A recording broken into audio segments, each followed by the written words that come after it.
तुम्हारे फादर तुम्हें अपार्टमेंट से बेदखल कर रहे हैं। जी हाँ, ऐसा ही है। तो तुम्हारे फादर ने तुम्हारे नाम पर कोई प्रॉपर्टी नहीं की हुई थी? ये फ्लैट मेरे ही नाम था, लेकिन पावर ऑफ अटर्नी उनके पास थी, तो उन्होंने मुझे सजा देने के लिए निकाल दिया वहां से। तो अब क्या करो? एक रेंट का अपार्टमेंट देखा, वहां मूव करूँगा। रेंट पे? हाँ, मजबूरी है। वैसे एक न्यूज़ भी है, जिसरा को सरप्राइज देना चाह रहा था, इसलिए आपको बता नहीं रहा था। मैंने एक अपार्टमेंट परचेज किया है, उसकी कुछ पेमेंट रहती है। रियली? बहुत खुशी की बात है। तो फिर रेंट पे क्यों जा रहे हो? अपने अपार्टमेंट में क्यों नहीं मूव करते? अब देखिए अंकल, जब मुसीबत आती है तो हर कोने से आती है। मेरी एक पेमेंट डिले हो गई है, अगर वो आ जाती तो मैं अपार्टमेंट के पैसे देता और पोजीशन ले लेता। वो पेमेंट मुझसे ले लो यार। अरे नहीं अंकल, मैं आपसे नहीं ले सकता। अरे क्यों भाई, मैं कोई गैर थोड़ी। स्टिल लेकिन अच्छा नहीं लगता। अच्छा बताओ तो सही, कितनी अमाउंट?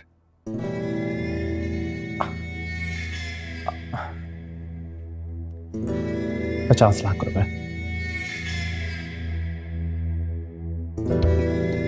बस 50 लाख? क्या?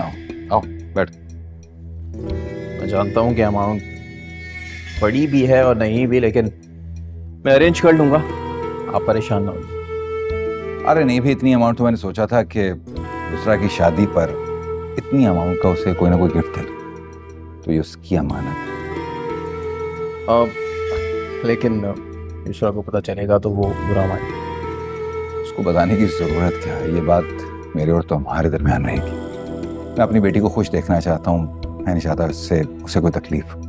लेकिन अंकल ये मुझे कुछ मुनासिब नहीं लगा। इस टॉपिक पर अब कोई बात नहीं होगी, कल मुझसे चेक ले लेना।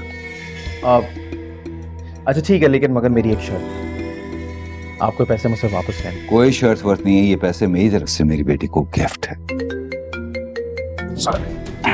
Thank you.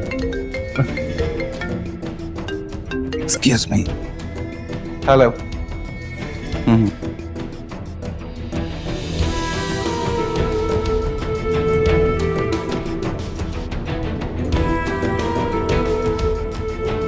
ऐसे तो ये घर भी बुरा है, ये भी अपना नाम करवा लो।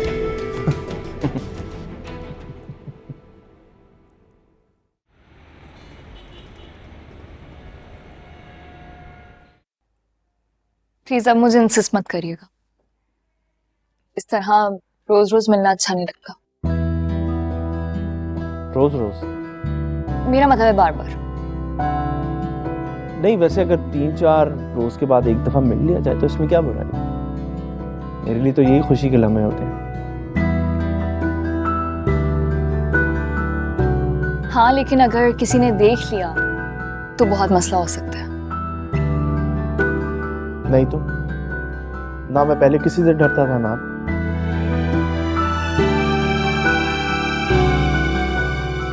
और अब तो वैसे ही बाबा राजी हो ही गए।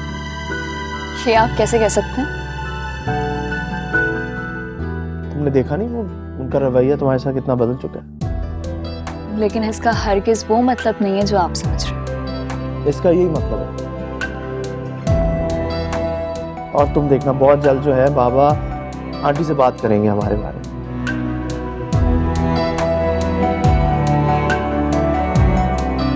क्योंकि मैं तो उन्हें साफ साफ कह चुका हूँ कि अगर मैं किसी से शादी करूंगा तो वो सिर्फ अनुषा और किसी से।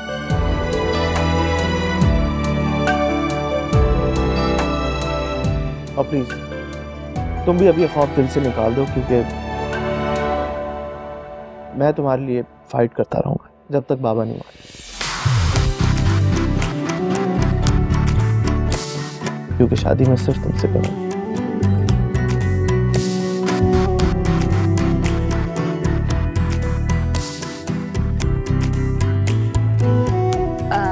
चले देर हो रही। हाँ, मैं ड्रॉप कर दूं? क्यों? मैं अपनी गाड़ी में आई। एक तो ये तुम्हारी गाड़ी जो है ना, थोड़ा टाइम ही साथ गुजार लेते।